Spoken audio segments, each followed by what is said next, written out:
नमस्कार दोस्तों, स्वागत है आप सभी का आपके अपने परिवार पर। और ये है आपकी कंप्यूटर की क्लास। आपको पता है ये आपकी 2 क्लासें हो चुकी हैं और ये आपकी तीसरी क्लास है। तो बता दीजिए ऑडियो वीडियो आपके पास पहुंच रहा है सही से? फिर स्टार्ट करते हैं। और तीसरी क्लास संजीवनी कंप्यूटर बैच में आपका स्वागत है। जैसे कि आपको पता है हम 2 क्लासों में पढ़ चुके हैं, इंस्ट्रक्शन ऑफ द कंप्यूटर और कुछ हिस्ट्री का पार्ट। ठीक है, तो जल्दी से एक बार कमेंट करके बता दीजिए कि आपको ऑडियो वीडियो सही से पहुंच रही है और कल वाला जो क्वेश्चन था उसका आंसर बता दीजिए। अब कुछ लोगों को तो ध्यान से अगर नहीं देखी है क्लास तो ये भी नहीं पता होगा कि कल का क्वेश्चन क्या था। तो कल का क्वेश्चन बच्चे ये था आपका कि चीन में बेकस को क्या कहा जाता है। जो आपको ये लगता है ना कि ये चीज छोड़ दी है, वो छोड़ी नहीं है, वो आपके लिए क्वेश्चन छोड़ा होता है। ठीक है, क्या होता है? क्वेश्चन आपके लिए छोड़ा होता है बच्चे।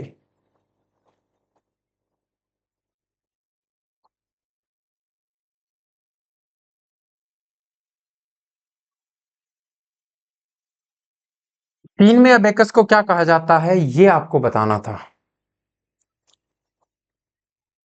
ऑडियो वीडियो ओके है भाई? बता दो एक बार।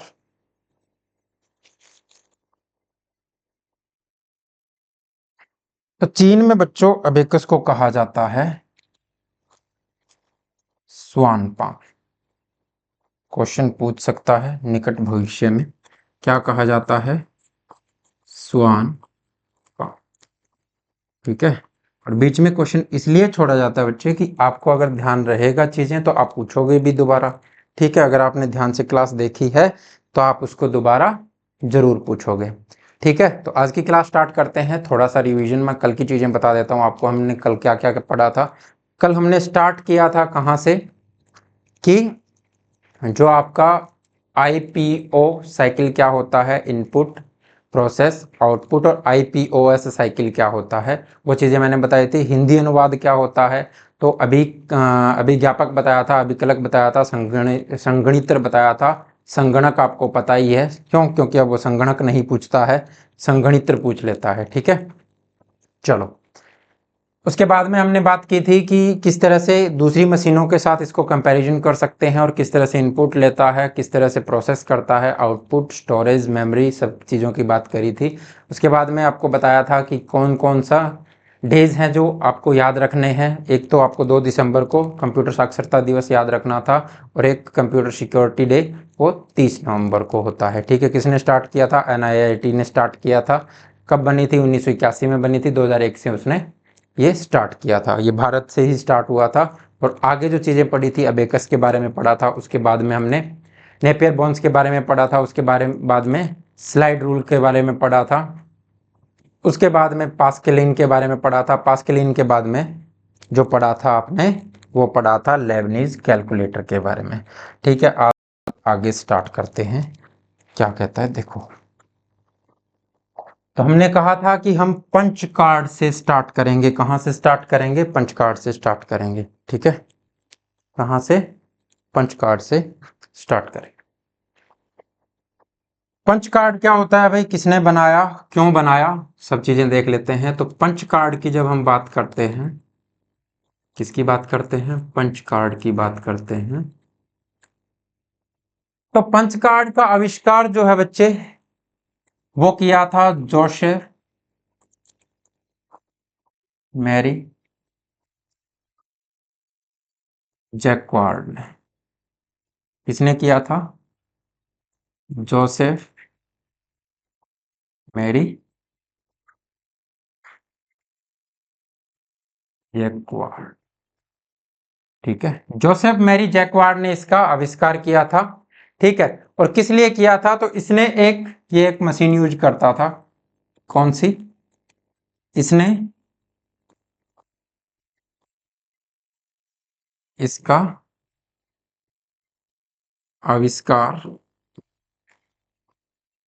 लूम मशीन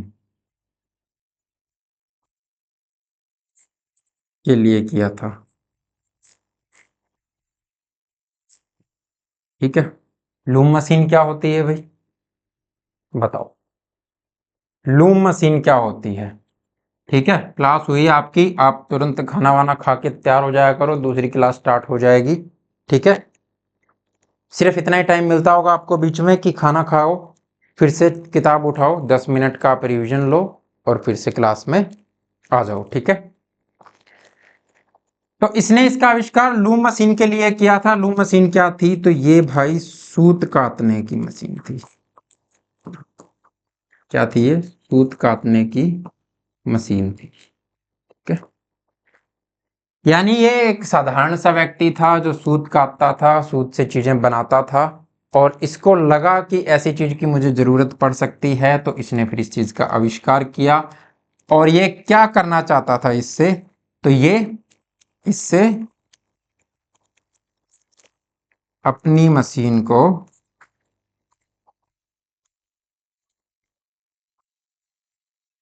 कंट्रोल करना चाहता था।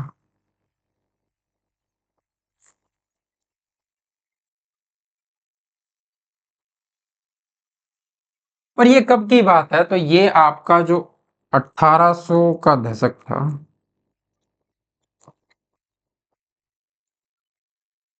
ये 1800 के दशक की बात है। ठीक है, आविष्कारक तो नहीं था, लेकिन इसने जरूरत जो थी, ये भाई मैरी क्या लिख दिया, हाँ, जोसेफ मैरी जैकवार्ड।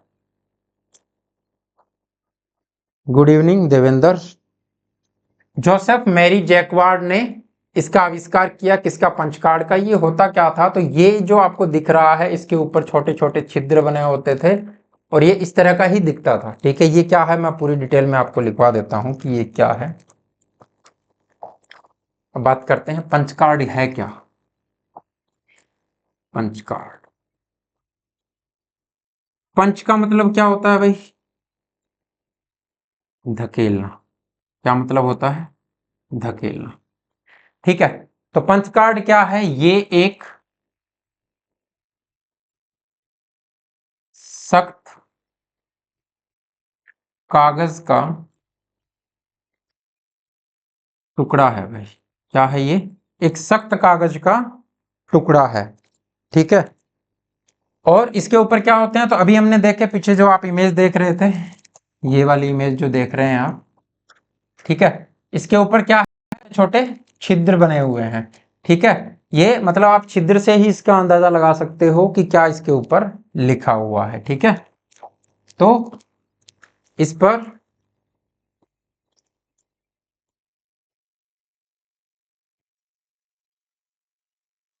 इस पर छेद बने होते हैं, और यह छेद जो होते हैं, यह बताते हैं कि डेटा है या नहीं। ठीक है, ये छेद से ही पता चलता है कि डेटा है या नहीं है वहां पर। ठीक है, तो ये बताते हैं कि वहां पर डेटा है या नहीं है। ये किस लिए यूज किया गया भाई, तो ये दो चीजों के लिए यूज किया। इसका प्रयोग किस किस के लिए हुआ? मेमोरी यानी स्टोरेज करने के लिए भी, और इनपुट के रूप में हुआ।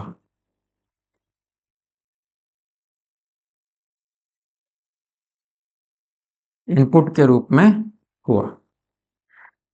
मेमोरी और इनपुट के रूप में इसका प्रयोग हुआ। इनपुट के रूप में क्यों, कैसे हुआ, तो जो धकेलने वाली बात है, यानी इसको पहले इसके ऊपर इनपुट डाल करके उसको अंदर धकेल दिया जाता था। ठीक है, क्या किया जाता था, उसको इनपुट डाल करके धकेल दिया जाता था, तो वो आपका काम करता था। और छेदों से पता चलता था कि डेटा है या नहीं है वहां पर। ठीक है, चलते हैं आगे। आगे देखो भाई, आगे क्या है, तो आगे ये मशीन दिख रही है, इसको क्या कहोगे? तो अब क्या हुआ, अब 1880 आते आते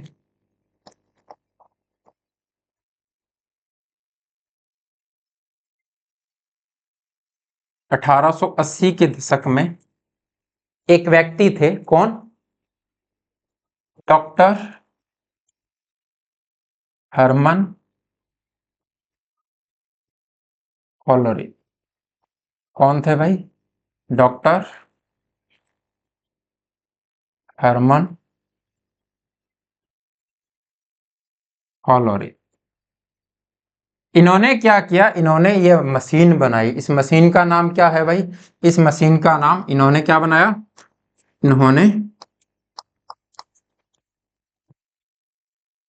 ट्यूबुलेटिंग मशीन का आविष्कार किया। तो ये विवाद रहता है कि इसको कब बनाया गया, कब, ये तो इन्होंने 1880 के आसपास इसको बनाना शुरू किया था। ठीक है, 1880 के आसपास इसको बनाना शुरू किया था। नवीन भाई राम राम। देखो 1880 में इन्होंने बनाना शुरू किया। सब यही बताते हैं कि 1880 का दशक, 1880 का दशक का क्या मतलब है? 1880 से लेकर के 1889 तक। ठीक है, उसकी बात कर रहा है। लेकिन आपको जो एग्जैक्ट अगर कुछ पूछ लेगा इससे, तो ये पूछता है कि 1889 में क्या हुआ था। तो 1889 में हरमन होलरिथ ने इसको पेटेंट करवा लिया था भाई। ठीक है, पेटेंट करवाना क्या होता है? कोई भी आप नया आविष्कार करते हैं तो उसको अपने नाम पे दर्ज करवा देते हैं आप, पूरा डॉक्यूमेंट सबमिट करके कि मैंने इसमें कहीं से भी कुछ भी कॉपी नहीं किया है और ये मेरा खुद का किया हुआ आविष्कार है। तो वो आपके नाम पे पेटेंट हो जाता है कि ये जो चीज है ये इस व्यक्ति ने बनाई है। ठीक है, तो ये चीज आपको यहां पर देखनी है कि हरमन होलोरिथ ने, अगर आपसे ये पूछे कि कब बनाई, पेटेंट कब हुई, तो यहाँ पर जो विवादित चीजें रहती है ना कि ये इस वर्ष में हुआ, इस वर्ष में हुआ, इसके पीछे रीजन ये है कि बनाना एक तो स्टार्ट किया तो तभी से चर्चा में आ जाती है चीजें। दूसरा क्या है कि बन गया, फिर क्या कर दिया, लोगों के सामने रख दिया, दुनिया को पता चल गया कि ये चीज बनाई है किसी ने। ठीक है, और उसके बाद में क्या होता है कि एक पेटेंट हो जाता है। तो पेटेंट हो जाता है, वो डेट आपकी क्या होती है, वो आपकी फाइनल होती है। तो अब तीन चीजें हो गई। तो इसी तरह आपको तीन तीन सन आपको देखने को वहां पर मिल जाते हैं, इसी वजह से मिल जाते हैं, और कोई रीजन नहीं है। तो इसी वजह से इसमें विवाद चलते रहते हैं। तो अब ये ट्यूबुलेटिंग मशीन जो है आपकी, इसका यूज क्या हुआ? ठीक है, तो 1890 में इसको अमेरिका की जनगणना में प्रयोग किया गया। यह भी एक गणना करने वाली मशीन थी। तो इसको कहां प्रयोग किया गया? 1890 में इसको अमेरिका की जनगणना में प्रयोग किया गया। तो ये क्वेश्चन बहुत बार पूछा जाता है कि कौन सी जो मशीन थी वो यूज हुई थी 1890 में अमेरिका की जनगणना में। तो हरमन होलोरिथ की कौन सी मशीन? ट्यूबुलेटिंग मशीन। ठीक है, ये आपको याद रखना है। चलो भाई चलते हैं। ऑडियो वीडियो ओके है ना? और आज कोई डिस्टरबेंस तो नहीं आ रही है ना? वो बता दो एक बार, सेट है ना सब? चलो आगे चलते हैं, क्या कहता है देखो,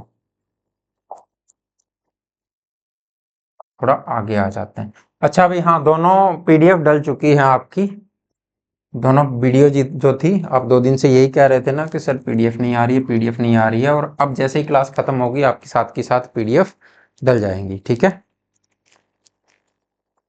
ओके है ना? हाँ ठीक है भाई। चलो, अब ये क्या है बताओ भाई, देख के इमेज तो आपने देखी होगी इसकी, ये है क्या, जल्दी से बता दो, ये क्या है? ये है भाई आपका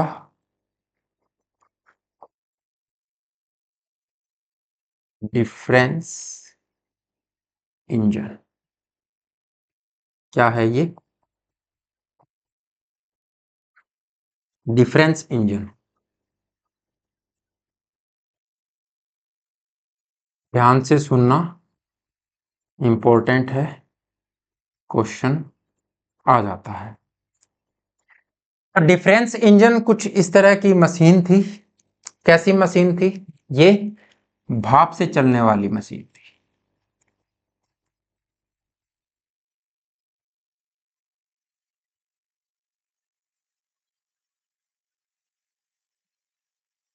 मशीन थी यानी मैकेनिकल एक्टिविटी इसके अंदर होती थी, तो ये मैकेनिकल मशीन थी, ठीक है। ओके, सही है ना, ठीक है। तो ये भाप से चलने वाली मशीन थी, और इसका आविष्कार किसने किया और कब किया? तो इसका आविष्कार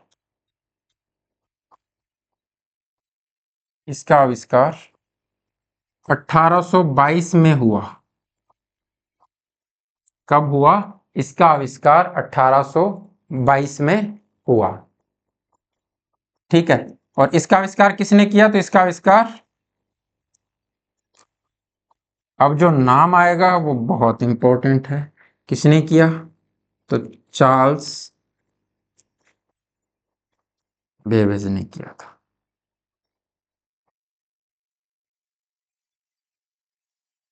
हिंदी में भी लिख देता हूं भाई, जो हिंदी में नोट कर रहे हैं वो हिंदी में लिख लेना। चार्ल्स बेबेज ने किया था। कब किया था? तो 1822 में किया था। ये दोनों ही क्वेश्चन पूछे गए हैं, ठीक है, तो इनको ध्यान में रखना है। और ये मशीन किस लिए यूज होती थी? तो ये मशीन डिफरेंशियल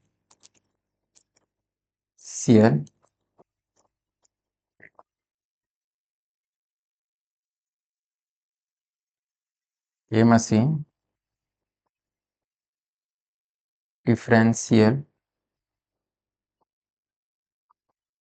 इक्वेशन को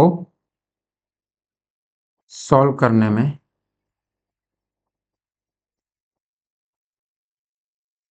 सक्षम थी।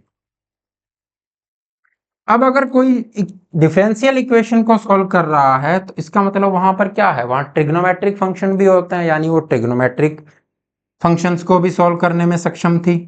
और क्या होते हैं? तो वहां पर लॉगरिथम फंक्शन भी होते हैं, तो लॉगरिथम फंक्शन को भी सॉल्व करने में ये सक्षम थी। और इसका प्रयोग बीजगणित में भी किया गया भाई।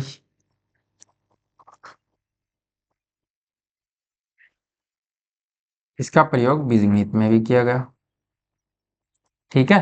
तो ये क्वेश्चन भी आपसे पूछ सकता है। और क्या था?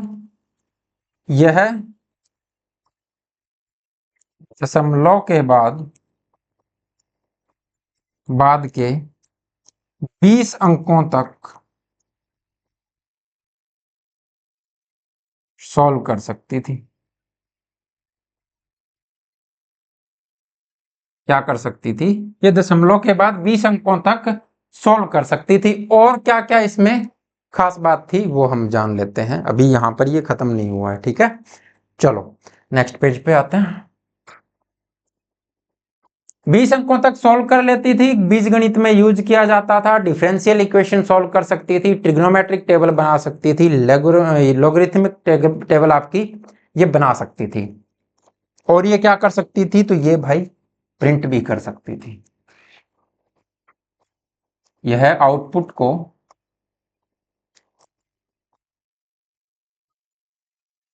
प्रिंट भी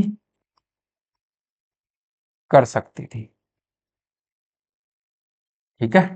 यह आउटपुट को प्रिंट भी कर सकती थी, ठीक है। ये सब खासियत थी इसकी। इतनी बात समझ में आई? बताओ फिर आगे चलते हैं। इतनी बात समझ में आ गई भाई? यानी अब ये सीधा सीधा आउटपुट देने वाली भी एक मशीन थी जो भाप से चलती थी, और आउटपुट दे देती थी और बहुत सी इक्वेशन को सॉल्व कर लेती थी। बनाई क्यों, क्यों सोच में आया, ठीक है, चार्ल्स वेबेज के दिमाग में क्यों आया कि ऐसी मशीन बनानी चाहिए? तो चार्ल्स वेबेज जो थे वो जब कैलकुलेशन करते थे तो उनको बहुत दिक्कत होती थी, ठीक है, कभी कैलकुलेशन का आंसर गलत आ जाता था, कैलकुलेशन गलत हो जाती थी। क्यों हो जाती थी वो मैं बताऊंगा, उनका पैसा क्या क्या था और उनको इस चीज की जरूरत लगी तो उन्होंने ये चीज आपकी बना दी, ठीक है। चलिए आगे चलते हैं, आगे बात करते हैं। अब चार्ल्स बेबेज का जिक्र आ गया है तो चार्ल्स बेबेज की बात कर लेते हैं। चार्ल्स बेबेज कौन थे? यहां पर लिखा हुआ है ना, फादर ऑफ कंप्यूटर। इसकी भी बात करेंगे क्यों इनको कंप्यूटर का फादर कहा गया। तो यहां से स्टार्ट करते हैं, Charles Babbage.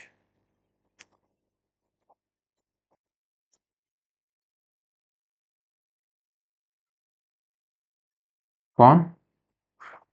Charles Babbage. Charles Babbage का जन्म 26 दिसंबर 1791 में हुआ भाई, और इनका जन्म कहाँ हुआ था? लंदन में। लंदन कहाँ है? इंग्लैंड में भाई, ठीक है। तो ये कहाँ के रहने वाले थे? ये इंग्लैंड के रहने वाले थे, ठीक है। अब तक आपने देखा एक आदमी स्कॉटलैंड से आया, बाकी सभी क्या है, इंग्लैंड से नाता रखने वाले ऐसे लोग हैं जिन्होंने इन चीजों को बनाया है। स्कॉटलैंड से कौन थे वो बताओ कमेंट करके। ओके, समझ में आ रहा है ना सभी को? ठीक है। अब जो ये है, इनका जन्म हुआ 1791 में और इनका जन्म कहाँ हुआ? लंदन में हुआ। तो इनका पैसा क्या था? ये पैसे से क्या थे? तो ये भाई आपको पता है एक आविष्कारक तो थे ही, ये तो आपको सामने ही दिख रहा है कि आविष्कार किया, इन्वेंटर, आविष्कारक थे। और क्या थे भाई? दूसरा, ये गणितज्ञ थे, यानी मैथमेटिशियन भी थे ये। भाई मैथमेटिशियन जो थे उनका गहरा संबंध रहा है कंप्यूटर से, ठीक है।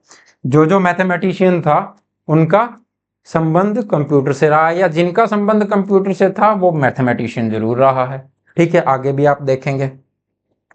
तीसरा भाई, और ये क्या थे? तो ये यांत्रिक अभियंता, ठीक है। हिंदी में पढ़ोगे तो ऑप्शन में मिल सकता है कि ऐसा ही लिखा हो, कई कुछ कुछ वर्ड की जो हिंदी है ना वो बड़ी भारी होती है। जैसे ये यांत्रिक अभियंता क्या होता है? मैकेनिकल इंजीनियर होता है भाई, ये ठीक है ना। ये क्या थे? ये मैकेनिकल इंजीनियर भी थे भाई। और तो ये दार्शनिक भी थे, पूछ लिया जाता है यहां से क्वेश्चन, ठीक है। दार्शनिक, दार्शनिक क्या होता है? फिलोसोफर, ठीक है, ये दार्शनिक भी थे। और भाई ये प्रोफेसर भी थे, और ये क्या थे? प्रोफेसर भी थे, ठीक है।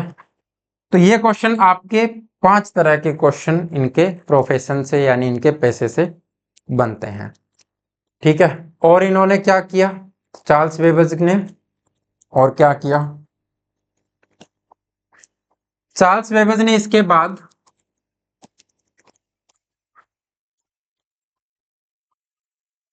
इसी को मॉडिफाई करके, किसको? डिफरेंस इंजन को ही मॉडिफाई करके एक और मशीन बनाई जिसका नाम था एनालिटिकल इंजन।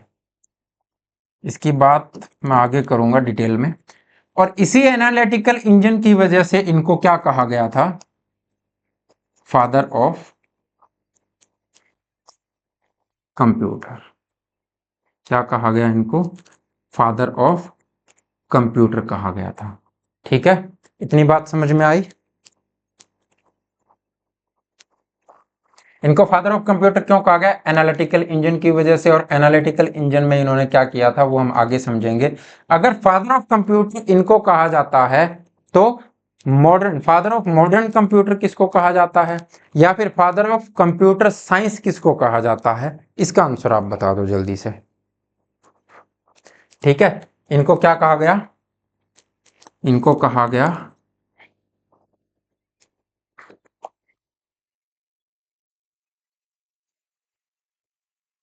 कंप्यूटर का जनक। ठीक है, हिंदी में लिखा जाएगा कंप्यूटर का जनक। ऐसा क्यों हुआ कि इनको कंप्यूटर का जनक कहा गया? ये इनके जीवन काल में नहीं हुआ था भाई, जो प्रसिद्धि जी जो थी वो इनके जीवन काल में इनको नहीं मिली थी, इनकी मृत्यु हो गई थी। इनका निधन 18 अक्टूबर 1871 में 80 वर्ष की आयु में हो गया था भाई। ठीक है, इनका निधन 18 अक्टूबर 1871 को 80 वर्ष की आयु में हो गया था, और इनके जीवन काल में इनको प्रसिद्धि नहीं मिली। लेकिन जब आगे इस एनालिटिकल इंजन को यूज करके, जब उसको मॉडिफाई कर करके, यानी वो 1890 के बाद में, उसको पूरा तैयार ही नहीं हुआ था, एनालिटिकल इंजन पूरा तैयार ही 1890 के बाद में हुआ था।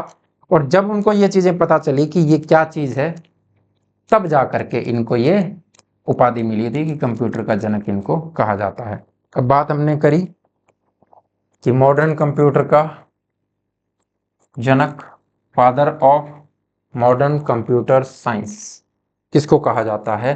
तो ये है भाई, कौन है ये बताओ? ये हैं एलन ट्यूरिंग। ठीक है, ये कौन है? एलन ट्यूरिंग है। किसी ने बताया है क्या भाई? चलो पढ़ना शुरू कर दो बच्चे।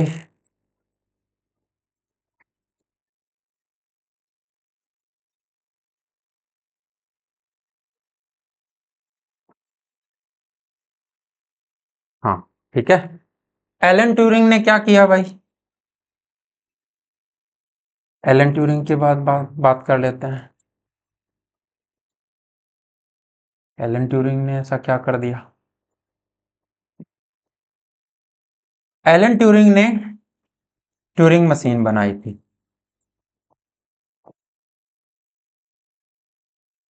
ठीक है, ट्यूरिंग मशीन ये जो दिख रही है ना आपको, ये ट्यूरिंग मशीन ही है बच्चे। ठीक है, एलन ट्यूरिंग ने ट्यूरिंग मशीन बनाई। कब बनाई थी एलन ट्यूरिंग ने ट्यूरिंग मशीन? एलन ट्यूरिंग ने ट्यूरिंग मशीन बनाई थी 1936 में। ठीक है, तो इनका जन्म कब हुआ? इनका जन्म हुआ 1912 में। ठीक है, इनका जन्म कब हुआ? इनका जन्म हुआ था आपका 1912 में। और 1936 आते आते इन्होंने एक मशीन बना दी 24 वर्ष की आयु में ही। और ये भी कहाँ के थे? ये भी इंग्लैंड के थे। तो इसने किया क्या, ऐसा क्या हुआ कि इनका नाम यहां तक पहुंच गया कि इनको फादर ऑफ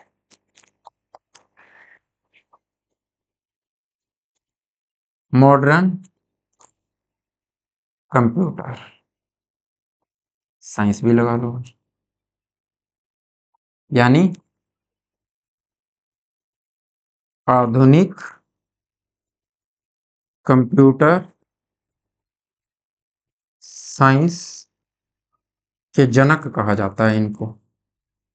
ठीक है, आधुनिक कंप्यूटर साइंस के जनक इनको क्यों कहा गया? तो अब जो ये 1936 में इन्होंने मशीन बनाई थी, इसमें क्या था, इसने जो आपका कोडिंग डिकोडिंग वाली चीजें थी वो सब इसके अंदर डाल दी थी। ठीक है, एक इसको प्रोग्रामिंग को भी इसने क्या किया? बढ़ावा दिया था। तो प्रोग्रामिंग और एआई का आधार साबित हुई ये मशीन। ठीक है, प्रोग्रामिंग और एआई का आधार साबित हुई कैसे? तो इन्होंने ट्यूरिंग टेस्ट एक ट्यूरिंग टेस्ट 1950 में प्रस्तावित किया था। उसमें इन्होंने कहा था, एक क्वेश्चन रखा था कि क्या मनुष्य की तरह कंप्यूटर जो है, जो मशीन जो है, वो आपका सोच सकती है कि नहीं सोच सकती। और उसी क्वेश्चन से चल करके आगे चीजें मॉडिफाई हुई और उसकी और सोचना स्टार्ट किया सबने कि क्या ऐसा हो सकता है। तो वो ट्यूरिंग टेस्ट की वजह से ही आपका एआई मॉडल और प्रोग्रामिंग जो चीजें थी वो आई। और सबसे पहले प्रोग्रामिंग तो वो हम आगे बात करेंगे जब एनालिटिकल इंजन की बात करेंगे, जब एलन ट्यूरिंग की बात कर रहे हैं तो यहां पर यही बात होगी। अब और क्या किया था, तो दूसरे विश्व युद्ध में इनका अहम योगदान था। कैसा योगदान था, तो जर्मनी ने एक मशीन बनाई थी बच्चे, यहां पर मैं दिखा देता हूं आपको, मैंने उसका भी फोटो डाला होगा। हाँ ये रहा।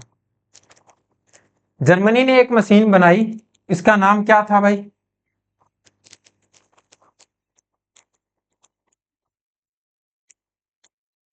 इसका नाम था अनिग्मा। ठीक है। और इसी अनिग्मा का जो प्रथम द्वितीय विश्व युद्ध था भाई, ठीक है, द्वितीय विश्व युद्ध में योगदान। ठीक है, कैसे किया भाई? तो जो ये जो अनिग्मा मशीन थी, ये किसकी थी? ये जर्मनी की थी भाई। इसकी बात हम क्यों नहीं कर रहे हैं यहाँ पर, क्योंकि जो चीजें अच्छे काम के लिए की जाती हैं उन्हीं की बात होती है, उन्हीं की चर्चाएं होती हैं भाई। ठीक है। तो अनिग्मा जो मशीन बनाई थी, इसके लिए इन्होंने एक मशीन बनाई इसका कोड तोड़ने के लिए, यानी एलन ट्यूरिंग ने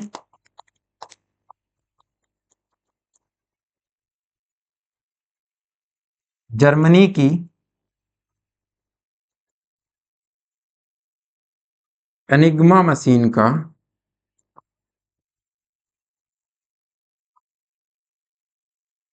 कोड तोड़ा था भाई। ठीक है। और इस कोड तोड़ने की वजह से ही जर्मनी की बातें जो है वो डिकोड कर ली गई और उनका जो प्लान था वो पता चल गया। और जो द्वितीय विश्व युद्ध है वो जल्दी खत्म हो गया और बहुत से लोगों की जान बच पाई उसमें। ठीक है। अगर और ज्यादा लंबा चलता तो और जाने जाती। ठीक है, इसीलिए हम इनकी चर्चा करते हैं और इनको father of modern computer science कहा जाता है। ठीक है। अब एक और मशीन की बात कर लेते हैं। बॉम्ब मशीन बनाई थी इन्होंने।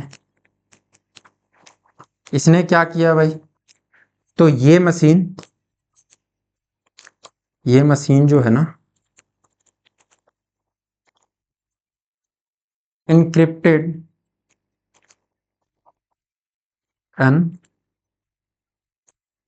एनक्रिप्टेड कोड को या निर्देश को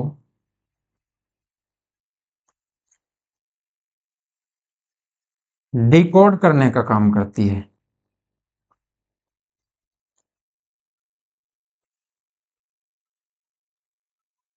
ये क्या करती है? ये भी इनक्रिप्टेड कोड को डिकोड करने का काम करती है। ठीक है, ये बात आपको ध्यान में रखनी है। ठीक है।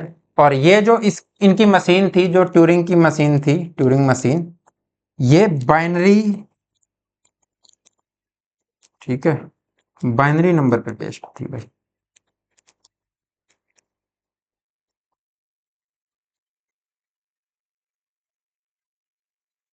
बाइनरी नंबर पर आधारित थी। ठीक है, बाइनरी नंबर यानी 0 और 1। यहां तक बात समझ में आई भाई? चलें आगे। आगे देखो तो फिर क्या होता है। पानी पी लेता हूं थोड़ा सा मैं।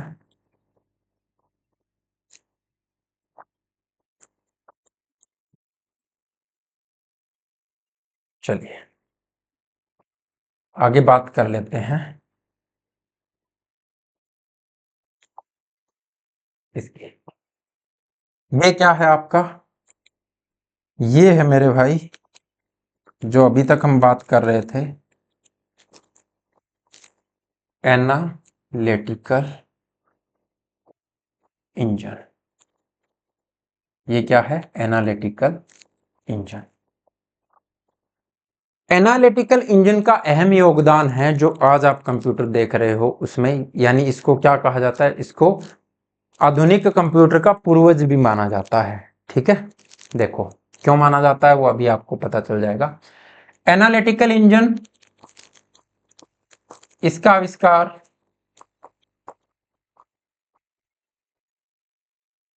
चार्ल्स वेबज ने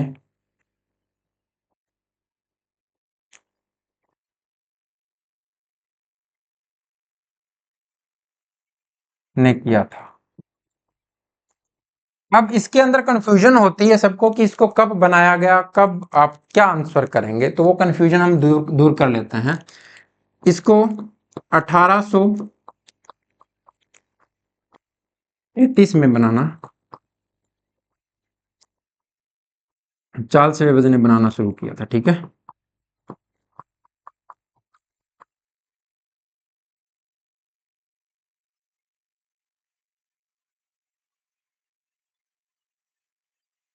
शुरू किया।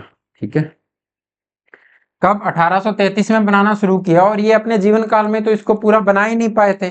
ठीक है, पूरा मतलब जो इसके अंदर जितनी मॉडिफिकेशन हो सकती थी उतनी नहीं कर पाए थे, लेकिन 1837 में इन्होंने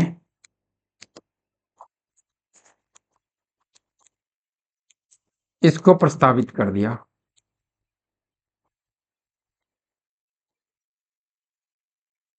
ठीक है, कब कर दिया? 1837 में इन्होंने इसको प्रस्तावित कर दिया। ठीक है, लेकिन अब क्या हुआ, अब तक तो हम आंसर मानते थे कि 1833 जो है, अगर 1833 ऑप्शन में है तो आपको 1833 के साथ जाना है, नहीं तो 1837 आपको दिखेगा, वहां पर जाना है आपको।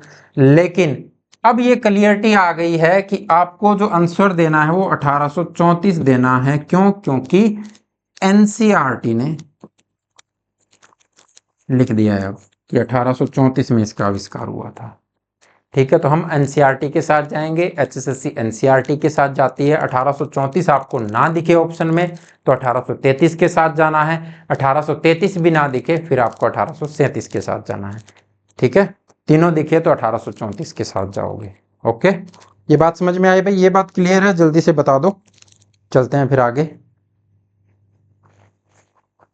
चलो, तो आपको आंसर क्या मानना है? एनसीईआरटी वाला मानना है, सबसे पहले प्रायोरिटी इसी को देनी है। अब चलते हैं आगे। तो ये क्या है भाई? ये मशीन बनाई गई, इसका पर्पज क्या था? ठीक है, इसका पर्पज क्या था? तो ये एक गतिविधि करती है ना, मैकेनिकल मूवमेंट इसके अंदर होता है, तो ये मैकेनिकल जनरल पर्पज कंप्यूटर था। ठीक है, ये क्या था? ये मैकेनिकल जनरल पर्पज कंप्यूटर था आपका। क्या था? ये मैकेनिकल जनरल पर्पज कंप्यूटर था। और ये क्या क्या कर सकता था? तो ये आपका गणितीय और तार्किक गणनाएं दोनों कर सकता था। तो इसमें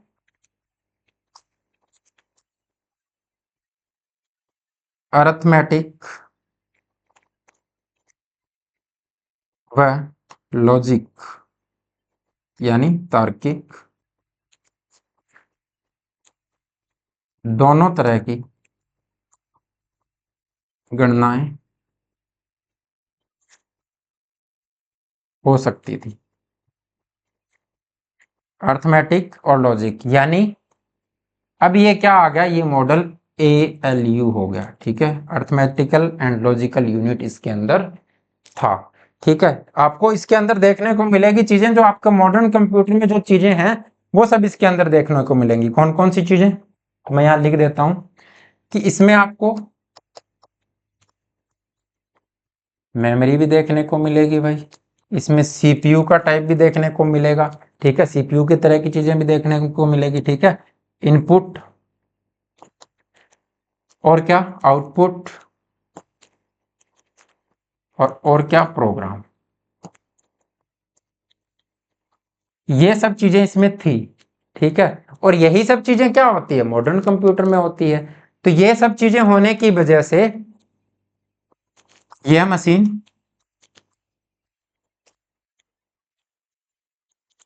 मॉडर्न कंप्यूटर का आधार साबित हुई।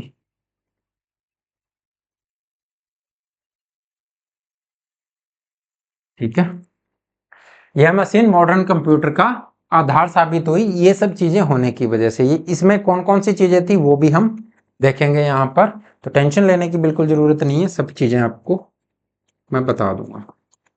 सबसे पहले था इसमें मिल। ये क्या होता है भाई? तो ये आधुनिक कंप्यूटर, ये आधुनिक कंप्यूटर के सीपीयू के जैसा ही होता था।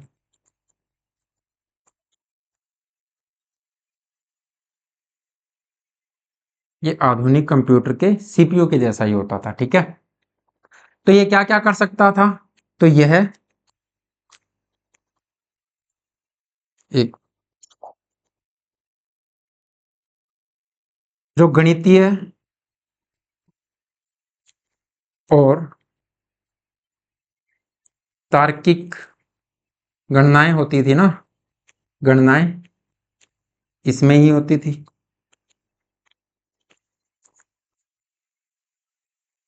यानी जो गणितीय और तार्किक गणनाएं, जो अब आपका सीपीयू प्रोसेस करता है ना सब चीजों को, तो ये जो मिल नाम था इसका, ये सब चीजें, जो मिल वाला पार्ट था इसका, ये सब चीजें यहां पर करता था। ठीक है, और अर्थमेटिक और लॉजिक यूनिट का यहां पर मतलब क्या है? तो अर्थमेटिकल जो यूनिट होती थी, उसका मतलब तो आपको पता ही है, प्लस माइनस मल्टीप्लाई और डिवाइड। ठीक है, और यहां पर लॉजिकल जो यूनिट थी,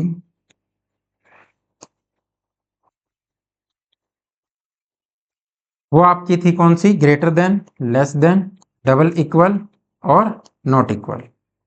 ठीक है, इस डबल इक्वल का क्या मतलब था भाई? तो ये जो डबल इक्वल था, ये तुलना करने के लिए करते थे भाई, तुलना करने के लिए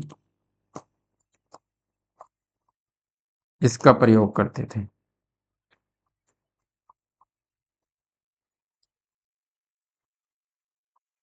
ठीक है, तुलना करने के लिए इसका प्रयोग करते थे। और इक्वल का प्रयोग कब होता था? इक्वल का प्रयोग कोई भी संख्या या कोई भी नंबर जो है आपका, असाइन करने के लिए किया जाता था।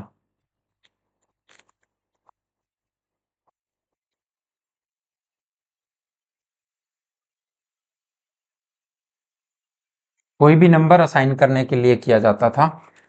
अब आपको नंबर असाइन करने से मतलब क्या है? ठीक है, कोई एक बॉक्स है जिसका नाम कुछ भी रख लो, ए, इसके अंदर आपने नंबर रख दिया 14, यानी ये नंबर असाइन हो जाएगा कि इस बॉक्स के, ए नाम के बॉक्स के अंदर एक नंबर है जो कितना है? 14 है। ठीक है, इस तरह से आपको नंबर असाइन कर दिए जाते थे। ठीक है भाई, सब चीजें ठीक चल रही है? यहां तक समझ में आई चीजें? अब बात करते हैं स्टोर की। तो इसके अंदर स्टोरेज भी था भाई। स्टोरेज के रूप में क्या था? तो यह है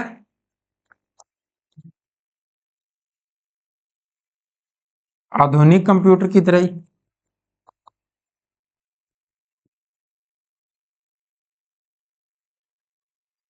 डेटा व परिणाम को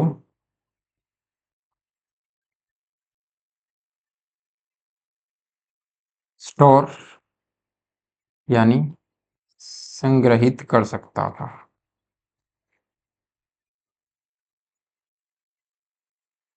और स्टोर करने के लिए डिवाइस क्या थी? तो इसके अंदर जो डिवाइस थी,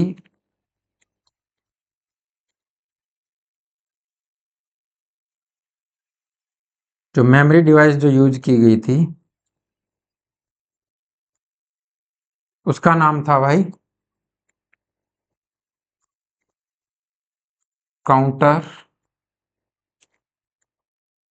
व्हील। क्या नाम था? Counter wheels. ठीक है, तो काउंटर व्हील्स इसका स्टोरेज होता था। काउंटर व्हील्स में चीजें आपकी, जो आपका डेटा होगा, जो परिणाम होगा, वो स्टोर हो जाएगा। ठीक है, चलो यहां तक चीजें समझ में आ गई। और ये कैसे स्टोर होता था, स्थायी होता था कि अस्थायी होता था? तो जब आपका यहाँ पर जो आपका रैम होता है, रैंडम एक्सेस मेमोरी, उसके अंदर अस्थायी रूप से डाटा जो स्टोर होता है, उसी तरह से इसके अंदर भी, इसमें डेटा अस्थायी रूप में स्टोर होता था।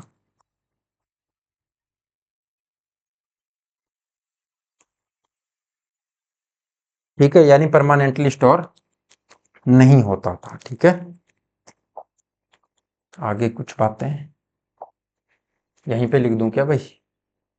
ठीक है, यहाँ पे ए अगर आपने कुछ और नंबर दिया है, ठीक है, कोई नाम दे दिया तो भी चलेगा, नंबर दे दिया आपने 25, तो वो क्या बताएगा कि यहाँ पर ए जो है, ए नाम का एक बॉक्स है, उसके अंदर 25 नंबर है। ठीक है, और क्या खास बात थी? तो ये सबसे खास बात जो इसकी थी, ये प्रोग्रामेबल थी भाई। ये कैसी मशीन थी? यह प्रोग्रामेबल मशीन थी। प्रोग्रामेबल से क्या मतलब है? यानी ये जो आपकी कैलकुलेशन कर रही है, इसके अलावा भी इनसे अगर कोई भी चीज प्रोग्राम कर देंगे इसमें, तो ये वो काम भी कर सकती थी। ठीक है, तो ये प्रोग्रामेबल थी, यानी इसके अंदर चेंजेस लाए जा सकते हैं। अब आपका जैसे सेल फोन है, वो प्रोग्रामेबल है, आप ऐप इंस्टॉल करते हो, वो इंस्टॉल हो जाती है, आप गेम खेलना शुरू कर देते हो। ठीक है, आपने टेक कैप्सूल ऐप इंस्टॉल किया, उसके अंदर आप क्लास देखना स्टार्ट कर देते हो, यानी वो प्रोग्रामेबल है, उसके अंदर और चीजें भी करी जा सकती हैं। ठीक है, और जो प्रोग्रामेबल नहीं होती, उसके अंदर जो चीजें शुरुआत से ही सेटअप होता है, उतनी ही चीजें करी जा सकती हैं। ठीक है,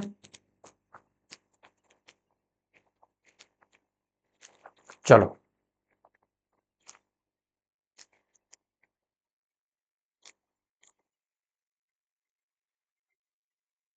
प्रोग्रामेबल मशीन थी, तो इसके ऊपर प्रोग्राम भी किया गया होगा, और इसके ऊपर प्रोग्राम किया था तो वर्ड का जो फर्स्ट प्रोग्राम जो लिखा गया था,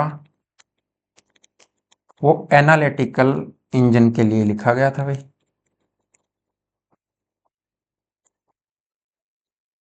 किसने लिखा था, आगे बात करेंगे। ठीक है, और ये क्या कर सकती थी? तो ये दशमलव के बाद,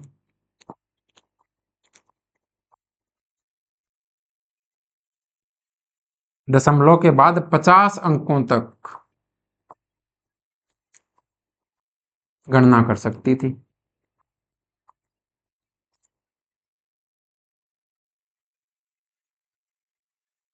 दशमलव के बाद 50 अंकों तक, यानी आपका जो डिफरेंस इंजन था, वो आपका 20 अंकों तक गणना कर सकता था, और ये 50 अंकों तक गणना कर सकती थी। ठीक है, ये आपकी 50 अंकों तक गणना कर सकती थी, यानी इसको मॉडिफाई करके और पावरफुल बना दिया गया। अब बात करते हैं, प्रोग्रामेबल थी तो प्रोग्राम कैसे किया गया, लेकिन उससे पहले और भी बातें कर लेते हैं कि स्टोरेज था तो इसमें आउटपुट भी था। ठीक है, आउटपुट, आउटपुट इसका भाई प्रिंट किया जा सकता था। इसका आउटपुट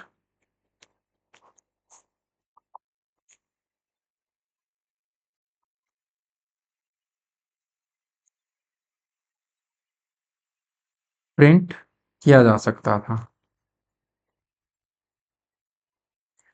और इसका आउटपुट आप चार्ट के फॉर्म में भी ले सकते थे। ठीक है, यानी ये अलग अलग आउटपुट दे सकती थी। उसमें क्या था, डिफरेंस इंजन में सीधा आउटपुट आप प्रिंट कर सकते थे।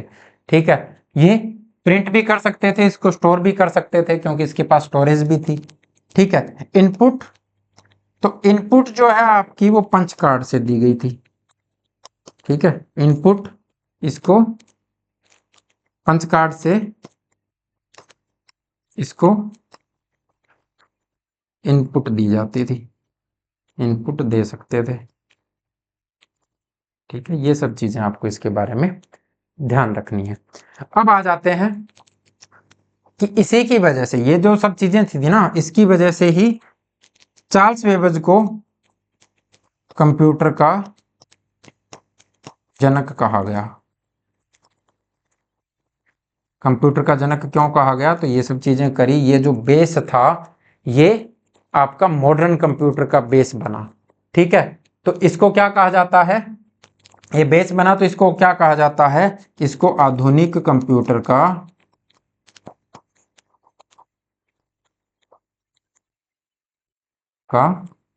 पूर्वज कहा जाता है। ठीक है, आधुनिक कंप्यूटर का पूर्वज किसे कहा जाता है, ये आपसे पूछ ले तो आप जवाब दोगे एनालिटिकल इंजन। और दूसरा एक क्वेश्चन ये पूछा जाता है कि मैकेनिकल जनरल पर्पज कंप्यूटर कौन सा था पहला, तो वो भी एनालिटिकल इंजन था। ये दोनों क्वेश्चन आपको ध्यान में रखना है। और ये जो सबसे पहले गणना यंत्र कौन सा था, सबसे पहला मैकेनिकल कैलकुलेटर कौन सा था, सबसे पहला आपका मैकेनिकल जर्नल पर्पज कंप्यूटर कौन सा था, वो सब चीजें में जब ये खत्म होगा तो सारे के सारे क्वेश्चन आपको एक सीट में यहां पर लिखा दूंगा मैं। ठीक है, ताकि आपको चीजें ध्यान में रहे। चीजें सबसे अच्छे तरीके से होंगी बच्चे, आप रिवीजन करते रहें, साथ के साथ एक भी क्वेश्चन आपका नहीं छूटेगा, इस बात की गारंटी है, इस बात की टेंशन आप मत लो। अब आ जाते हैं इसके प्रोग्राम पे। तो प्रोग्राम की बात करते हैं तो फोटो भी चेंज कर देते हैं फिर, आ जाओ।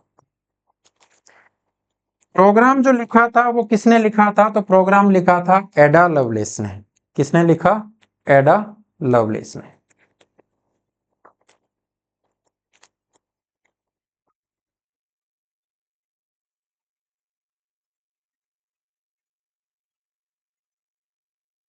एडा लवलेस ने पहला प्रोग्राम लिखा, किस पर लिखा? तो चार्ल्स वेबज की एनालिटिकल इंजन पर लिखा। तो शुरुआत इसके जन्म से ही कर लेते हैं, इसके बारे में डिटेल पढ़ते जाएंगे और आगे मैं आपको बताऊंगा किस तरह से इन्होंने प्रोग्राम लिखा और कौन सा प्रोग्राम लिखा था। ठीक है, देखने में कोई प्रॉब्लम नहीं है ना? यहां पर इनको कहा जाता है लेडी एडा लवलेस। ठीक है, एडा लवलेस का जन्म, तो एडा लवलेस का जन्म हुआ था 1815 में। कब हुआ था? 1815 में। कहां पर हुआ था? स्थान की बात करें तो इनका जन्म भी कहां पर हुआ था? लंदन में हुआ था, इंग्लैंड में। मैंने बता दिया है आपको कि सब लोग लगभग यहीं से थे, सब लोग गणितज्ञ जरूर थे। ठीक है, पैसा क्या था? तो ये गणितज्ञ भी थे भी, झूठ नहीं बोल रहा हूं मैं। ठीक है, लगभग लोग जो थे वो गणितज्ञ भी थे और लगभग लोग इंग्लैंड से भी थे। ठीक है, शुरुआत में जब चीजें शुरू हुई, या फिर ये मान लो कि बाकी सब चीजों की, और उस टाइम पे इंग्लैंड पावरफुल था तो बाकी सब लोगों की चीजें इतनी सामने नहीं आई और इनके जो पेटेंट थे वो सामने आए। ठीक है, दूसरा ये क्या थी भाई? ये लेखिका थी। तो ये मैथमेटिशियन थी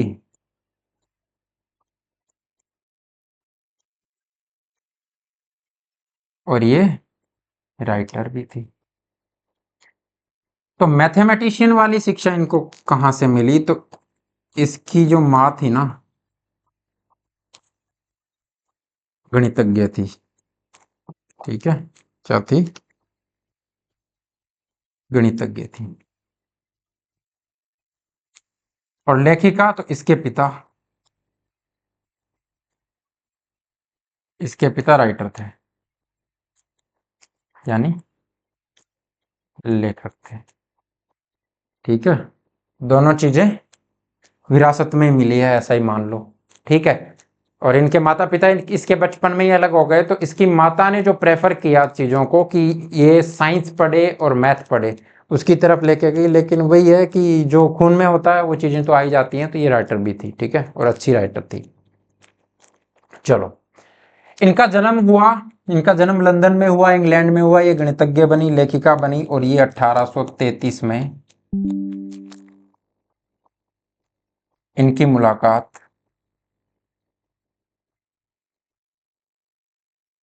चार्ल्स वेबर से हुई भाई।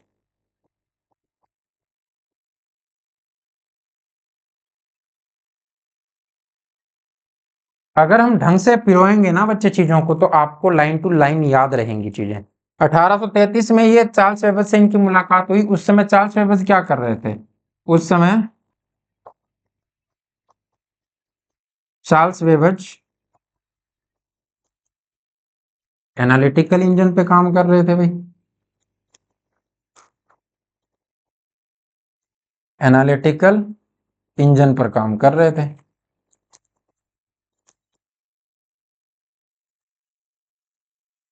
जब वो एनालिटिकल इंजन पे काम कर रहे थे, इनका डिस्कशन हुआ कि ऐसे ऐसे कोई चीज बन रही है, तो इन्होंने भी उसमें रुचि दिखाई और एनालिटिकल इंजन पे इन्होंने भी काम करना शुरू कर दिया।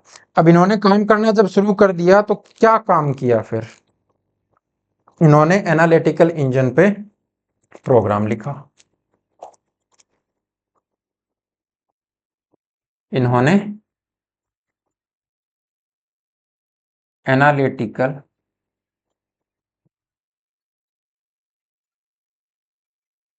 क्या लिखा जाता है भाई?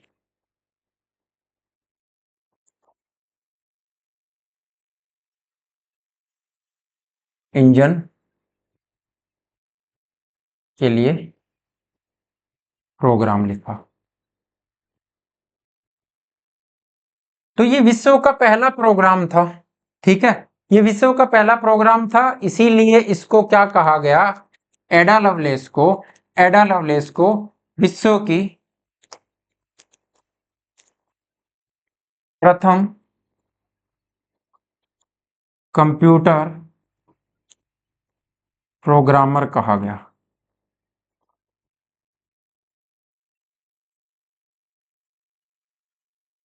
यानी वर्ल्ड फर्स्ट कंप्यूटर प्रोग्रामर कौन है? तो एडा लवलेस है। ठीक है, और क्या कहा गया? तो इनको मदर ऑफ कंप्यूटर प्रोग्रामिंग कहा गया।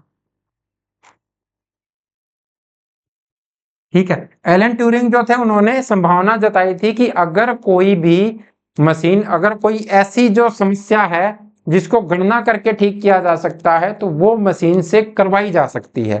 ठीक है, करवाई जा सकती है यानी उसके अंदर कोई प्रोग्राम डाला जा सकता है और उससे वो आपकी गणना हो जाएगी। ठीक है, और वो इसके बाद की बात है। ठीक है, 1936 की बात है। ठीक है, और उन्होंने वो चीजें करी, तो वो आइडिया जो था, जो बाइनरी नंबर का आइडिया था उनका, जो एआई का आइडिया था, जो प्रोग्रामिंग का आइडिया था, वो सोच कहीं यहीं से आई होगी, क्योंकि शुरुआत में इन्होंने प्रोग्रामिंग करी थी। और वो सोच क्यों आई? तो इन्होंने भी एक भविष्यवाणी की थी, वो भी मैं आपको बताऊंगा क्या की थी। और इनको मदर ऑफ कंप्यूटर भी कह देते हैं भाई। मदर ऑफ कंप्यूटर आपसे क्वेश्चन पूछ लिया जाए तो भी इन्हीं का नाम आपको लेना है। ठीक है, मदर ऑफ कंप्यूटर। और क्या कहा जाता है इनको? इनको संख्याओं की जादूगरनी कहा जाता है भाई। और ये किसने कहा था? संख्याओं की जादूगरनी इनको किसने कहा था? तो ये चार्ल्स बेबेज ने कहा था। किसने कहा? चार्ल्स बेबेज ने कहा था। एडा लवलेस को संख्याओं की जादूगरनी किसने कहा? तो चार्ल्स बेबेज ने कहा, याद रखना है। ठीक है, अब बात कर लेते हैं प्रोग्राम की। तो प्रोग्राम ऐसा क्या कर दिया भाई इन्होंने? अब बात करते हैं फर्स्ट प्रोग्राम की। तो पहला प्रोग्राम तो एडा लवलेस ने जो लिखा था, एडा लवलेस ने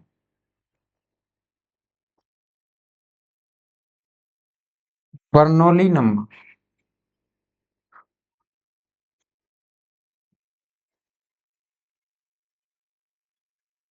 बर्नौली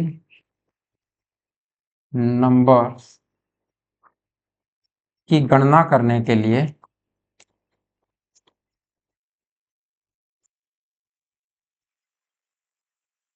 प्रोग्राम लिखा था भाई। क्या लिखा? प्रोग्राम लिखा था। ये एक मैथमेटिशियन थी और उन्होंने बर्नौलीज नंबर को सॉल्व करने के लिए, उसकी गणना करने के लिए प्रोग्राम लिखा था और इसके अंदर इंसर्ट किया, तो ये काम किया, इसने सही रिजल्ट दिए। यानी फर्स्ट प्रोग्राम जिस मशीन पे किया गया वो कौन सी हो गई, एनालिटिकल इंजन। फर्स्ट प्रोग्राम जिसने किया वो कौन हो गई, वो एडा लवलेस हो गई। ठीक है, तो वर्ल्ड्स फर्स्ट प्रोग्रामर आपकी एडा लवलेस हो गई। ठीक है, और क्या चीजें करी इन्होंने, तो जो आपका एनालिटिकल इंजन है उसके नोट्स भी लिखे गए होंगे ना, किसको कैसे बनाया, क्या बनाया, तो उसको मॉडिफाई करके उनको 3 गुना करके इन्होंने एक्सप्लेन किया था। कब, 1843 के आसपास। ठीक है, और ये क्वेश्चन नहीं पूछा जाता, मैं आपको डिटेल बता रहा हूं कि हो सकता है पूछ ले। और तो इन्होंने भविष्यवाणी की थी, इन्होंने कंप्यूटर के बारे में संभावनाएं जताई थी। ठीक है, कंप्यूटर के बारे में, कंप्यूटर के बारे में और क्या कहा था इन्होंने, तो इन्होंने भविष्यवाणी करी थी, इन्होंने भविष्यवाणी करी कि कंप्यूटर ना केवल गणनाएं कर सकता है, यह भविष्य में म्यूजिक यानी संगीत और ग्राफिक्स के भी काम कर सकेगा। ठीक है, यानी ये चार्ट्स भी बना सकेगा, ये म्यूजिक के भी काम कर सकेगा, संगीत भी बना सकेगा। ठीक है, ये भविष्यवाणी करी और ये आज आप देख रहे हो कि ये भविष्यवाणी आपकी सच हो रही है। ठीक है, तो कहीं ना कहीं इन्होंने इस पे काम किया और इसको जाना समझा और इसीलिए इन्होंने ये चीज कही थी। ठीक है, और कंप्यूटर से आप कोई भी गणनाएं करवा सकते हो उसमें प्रोग्राम करके, ये चीजें भी इन्होंने बोली। और इनका निधन जो है कब हो गया भाई, इनका निधन हो गया था 1852 में। ठीक है, 36 वर्ष की उम्र में कैंसर की बीमारी से इनका निधन हो गया। अब भी इनके बाद भी क्वेश्चन बनते हैं, कैसे बनते हैं देखो।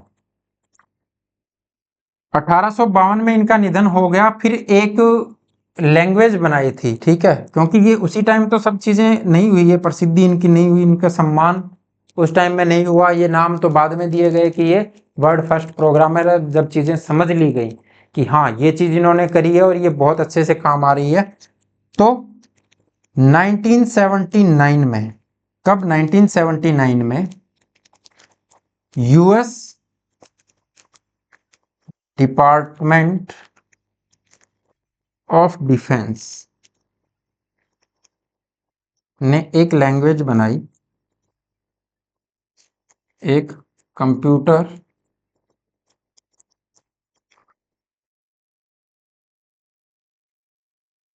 लैंग्वेज बनाई और उसका नाम इनके सम्मान में क्या रखा भाई, एडा लैंग्वेज। क्या रखा, एडा भाषा। ठीक है, अरे इससे नहीं मिटेगा क्या, चलो मिट गया, एडा लैंग्वेज रखा।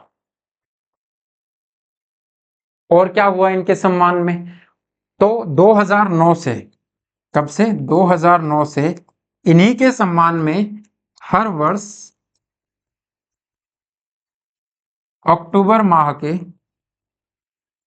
अक्टूबर माह का दूसरा मंगलवार, दूसरा मंगलवार,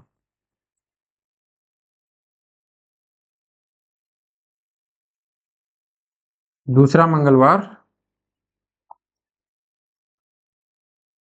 एडा लवलेस दिवस के रूप में मनाया जाता है।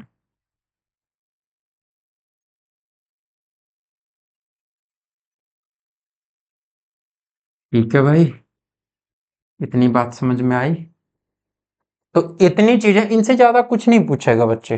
ठीक है, ये अपनी जिम्मेवारी है। ओके, इससे ज्यादा आपसे कुछ भी नहीं पूछेगा। तो एडा लवलेस डे आपसे पूछ ले कब, तो हर माह का हर माह का नहीं, हर वर्ष का अक्टूबर माह का दूसरा मंगलवार, ठीक है। तो ये ऑप्शन में आपको देगा और सीधा सीधा अब आपको दिख जाएगा, अगर पढ़ा हुआ होगा एक बार तो याद भी रहेगा। ठीक है, तो आज यहीं तक रखते हैं। थोड़ा सा अगर टाइम सेट हो जाएगा तो मैंने लगाए भी थे भाई क्वेश्चन आगे, ये कल पढ़ेंगे हम, एबीसी है ये, ठीक है। और आज का आपका क्वेश्चन है एबीसी का फुल फॉर्म क्या होगा, ठीक है। ये हम कल पढ़ेंगे, यहाँ से स्टार्ट करेंगे और कल आपका ये खत्म हो जाएगा। उसके बाद में जनरेशन में पहुंच जाएंगे हम, और जनरेशन जब हम पढ़ेंगे तो उसको आपको देखोगे कि एक अलग ही लेवल की क्लास चल रही है, और भी आपको मजा आने वाला है। यहाँ तक बता दो बस 2 मिनट में कमेंट करके कि क्लास में मजा आ रहा है कि नहीं आ रहा है, कंटेंट कैसा है, और चीजें आपको समझ में आ रही है कि नहीं आ रही, जल्दी से बता दो।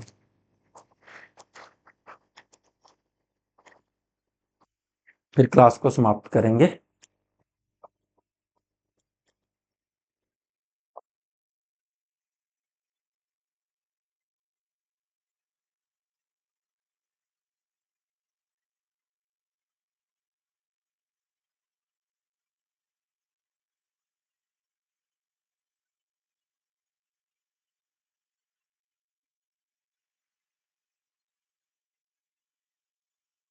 ओके भाई,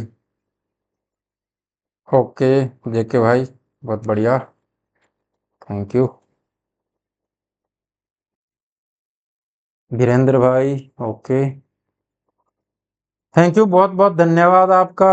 नमस्कार, जय हिंद, जय भारत, कल मिलते हैं।